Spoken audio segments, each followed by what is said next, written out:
Hello दोस्तों, जय हिंद। Welcome back to the Sarkari exam fighter YouTube channel.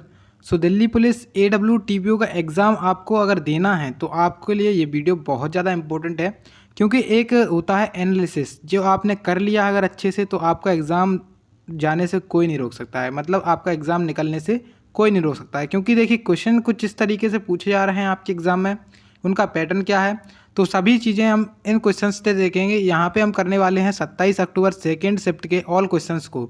तो चलिए शुरू करते हैं। इसमें जीके, जीएस और कंप्यूटर और साइंस के जितने भी क्वेश्चंस आपके एग्जाम में पूछे गए हैं उन सभी क्वेश्चंस को हम डिस्कस करेंगे। चलिए शुरू करते हैं। उससे पहले अगर आप लोग हमारे टेलीग्राम चैनल से नहीं जुड़े हो तो आप लोग जुड़ सकते हो, क्योंकि अभी तक की सभी PDF जितने भी क्लासेस हुए हैं और जितने भी जीके के इंपॉर्टेंट क्वेश्चंस हुए हैं वहाँ से क्वेश्चंस आपके एग्जाम में डायरेक्ट बन रहे हैं। तो एक बार PDF के लिए ज्वाइन जरूर कर लेना। सरकारी एग्जाम फाइटर के नाम से टेलीग्राम चैनल है, ठीक है, जा करके ज्वाइन हो जाना। अब बात करते हैं कि क्या क्या क्वेश्चन आपके एग्जाम में पूछे गए थे। तो देखिए क्वेश्चन क्या क्या पूछे गए थे उनके ऊपर चर्चा करते हैं। तो पहला क्वेश्चन आपके एग्जाम में ये पूछा गया था कि एशिया कप 2022 की मेज़बानी किसने किया है। तो देखिए एशिया कप जो 2022 है उसकी मेज़बानी किसने की है। देखिए सबसे पहले तो इसकी मेज़बानी किसके द्वारा की जानी थी, तो इसकी मेज़बानी की जानी थी श्रीलंका के द्वारा। लेकिन श्रीलंका में क्या हुआ, श्रीलंका में पड़ गया आपातकाल, जो कि आर्थिक आपातकाल था। उस वजह से क्या हुआ, तो उस वजह से इसकी जो मेज़बानी थी वो उसको कहाँ पर किया गया, उसको किया गया संयुक्त अरब अमीरात यानी कि UAE में, ठीक है, यूनाइटेड अरब अमीरात में इसकी मेज़बानी की गई थी, ठीक है। तो एशिया कप, अब देखिए जब एशिया कप के बारे में थोड़ी बात आ रही है तो एशिया कप के बारे में थोड़ी सी यहाँ पे चर्चा कर लेते हैं। तो देखिए एशिया कप में जो श्रीलंका के द्वारा की जानी थी, लेकिन किसने की थी, UAE ने की थी, क्योंकि मैंने अभी बताया आपको यहाँ पे जो श्रीलंका है इसमें क्या लग गया था, आपातकाल लग गया। तो उसके बाद जो विजेता हुआ था एशिया कप का वो कौन हुआ था, श्रीलंका इसका विजेता हुआ था। और इसने किसको हराया था, तो इसने हराया था पाकिस्तान को। तो पाकिस्तान इसका उप विजेता रहा, ठीक है। तो इसकी जानकारी जो थी मैंने आपको बता दी। आप एग्जाम के पॉइंट ऑफ व्यू से ध्यान में रखिएगा ये बातों को, ठीक है। उसके बाद नेक्स्ट क्वेश्चन देखते हैं कि नेक्स्ट क्वेश्चन आपके एग्जाम में क्या क्वेश्चन पूछा गया था। तो देखिए जो नेक्स्ट क्वेश्चन आपसे पूछा गया था कि गणगौर त्यौहार किस राज्य में मनाया जाता है। तो लगभग सभी लोगों ने इसका करेक्ट आंसर लगाया होगा।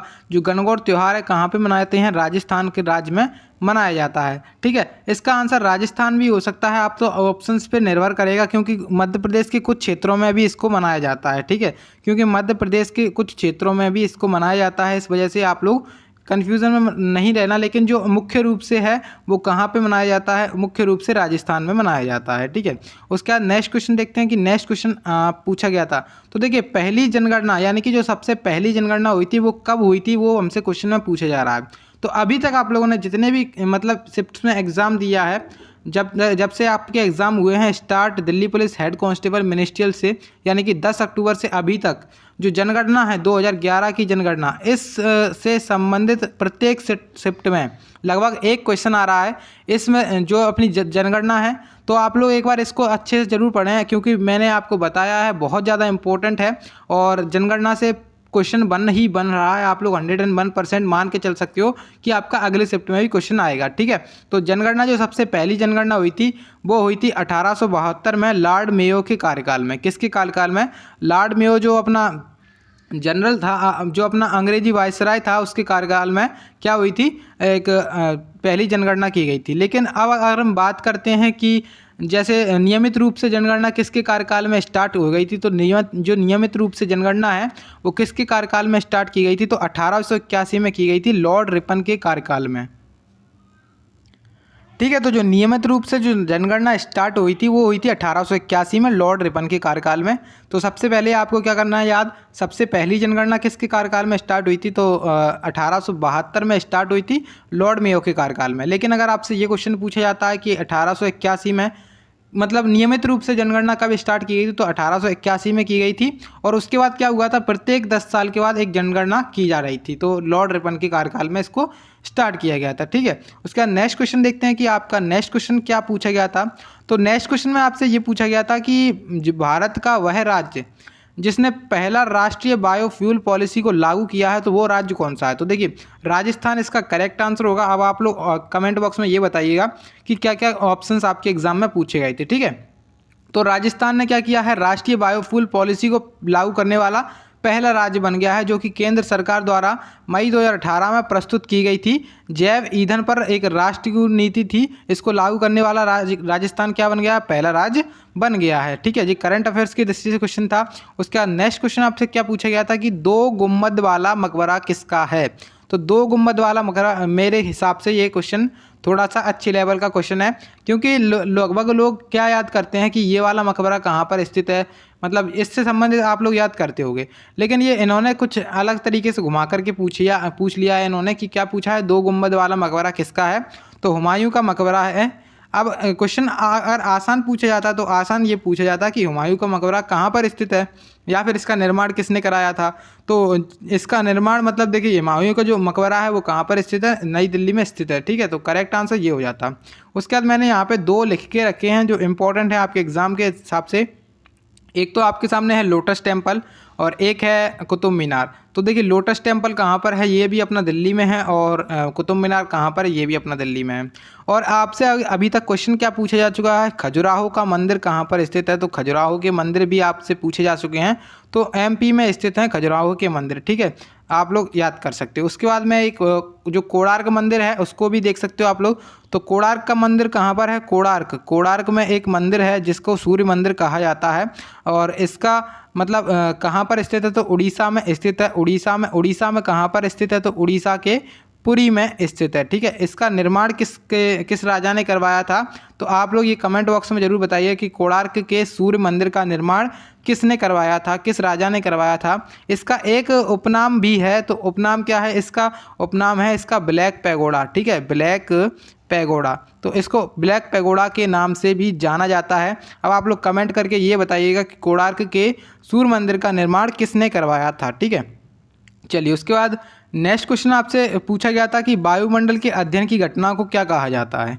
तो बहुत आसान क्वेश्चन है, आपके एग्जाम के ऑप्शन में क्या क्या आया था वो आपके मतलब आंसर लगाने पर निर्भर करता है, क्योंकि आप लोग जब ऑप्शंस को देखते हो तो बहुत ज़्यादा कन्फ्यूज़न में हो जाते हो, क्योंकि वहाँ पर अगर इजी ऑप्शन आ जाएंगे तो आप लोग लगा दोगे, लेकिन कुछ अलग घुमा के उन्होंने ऑप्शन दे दिए तो आपको कन्फ्यूज़न हो सकती है। तो देखिए, जो वायुमंडल की घटना का अध्ययन होता है उसको क्या कहते हैं? मौसम विज्ञान कहा जाता है। इसका करेक्ट आंसर होगा मौसम विज्ञान।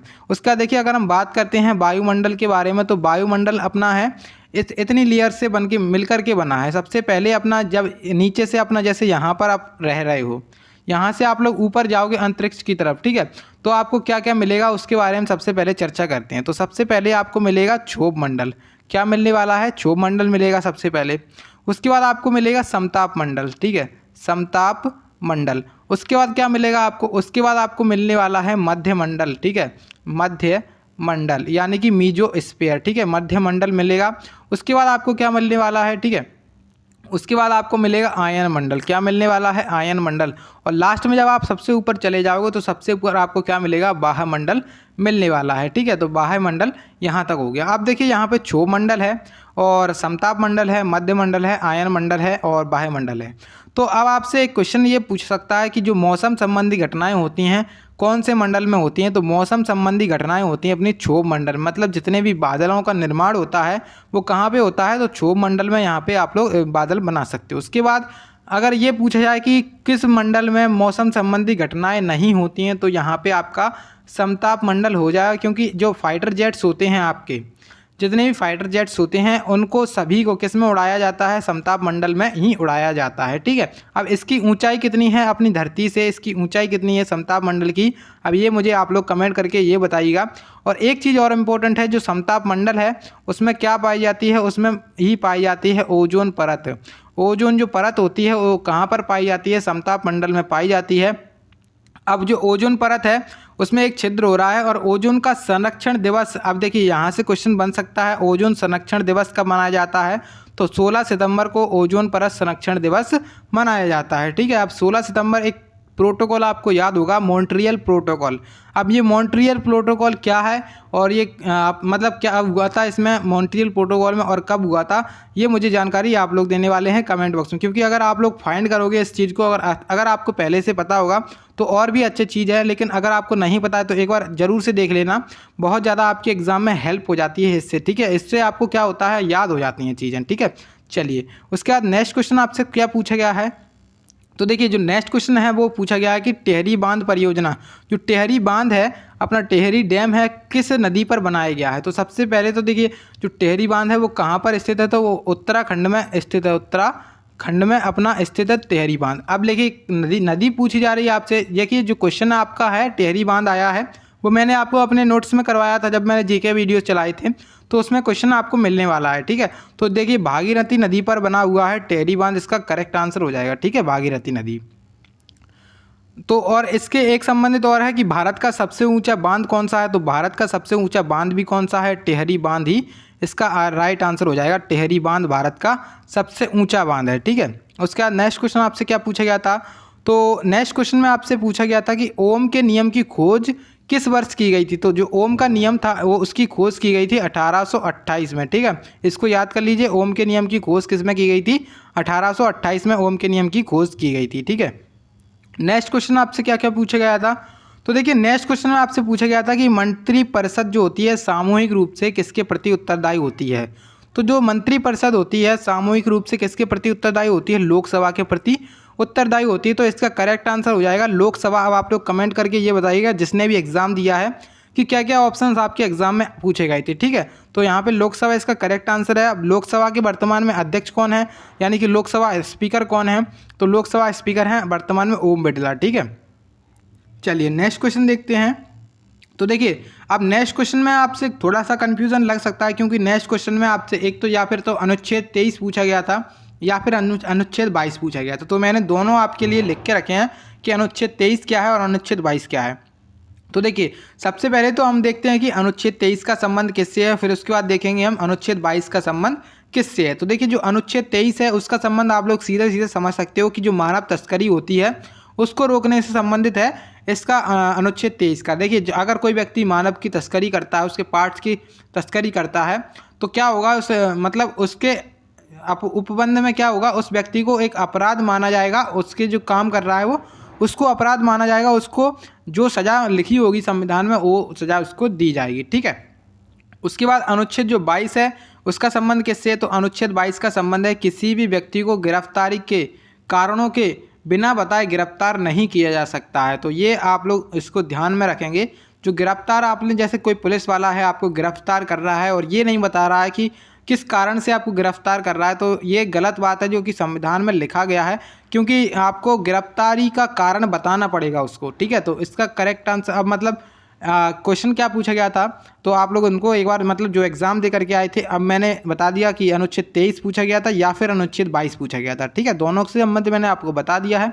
ठीक है, उसके बाद नेक्स्ट क्वेश्चन आपसे पूछा गया था कि गुरुत्वाकर्षण यानी कि जी का मान, कैपिटल जो जी है इसका मात्रक क्या होता है, तो इसका मात्रक क्या होता है न्यूटन इंटू मीटर स्क्वायर प्रति किलोग्राम स्क्वायर, इसका मात्रक होता है। उसके बाद अगर इसका मान अगर आपसे पूछा जाता है तो इसका मान क्या हो जाएगा 6.67 इंटू 10 पे घात -11 है। यहाँ पे कितना है 10 पे घात -11 है, एक बार आप लोग ध्यान से नोट करिएगा। ठीक है, तो मैं जब PDF बना रहा था उसमें माइनस चिन्ह लग नहीं रहा था, तो मैंने कहा था ऐसे ही बता दूंगा आपको। ठीक है, तो एक बार इसको नोट जरूर कर लीजिएगा कि जो अपना 6.67 इंटू 10 पे घात 11 सॉरी 10 पे घात -11 6.67 इंटू 10 पे घात -11 न्यूटन इंटू मीटर स्क्वायर इसका मात्रक है, न्यूटन इंटू मीटर स्क्वायर प्रति किलोग्राम स्क्वायर इसका मात्रक हो जाएगा और ये आपका मान है इसका। ठीक है, तो इस तरीके से यहाँ पे जो क्वेश्चंस थे आज के वो मैंने आपको कंप्लीटली करा दिए हैं। अब आप लोगों को इसकी PDF चाहिए तो PDF के लिए आप लोग टेलीग्राम चैनल ज्वाइन कर सकते हो, सरकारी एग्जाम फाइटर के नाम से टेलीग्राम चैनल है। तो एक बार जीके के वीडियोस जरूर देख लेना, आपके एग्जाम में डायरेक्ट क्वेश्चन बन रहे हैं। चलिए अगर आप लोगों को थोड़ी सी वीडियो अच्छी लगी है, हेल्पफुल लगी है, तो प्लीज़ एक बार वीडियो को लाइक जरूर करिएगा और दोस्तों के साथ शेयर करके नोटिफिकेशन को जरूर से दबा लीजिएगा। चलिए मिलते हैं अगली वीडियो में, तब तक के लिए जय हिंद जय भारत।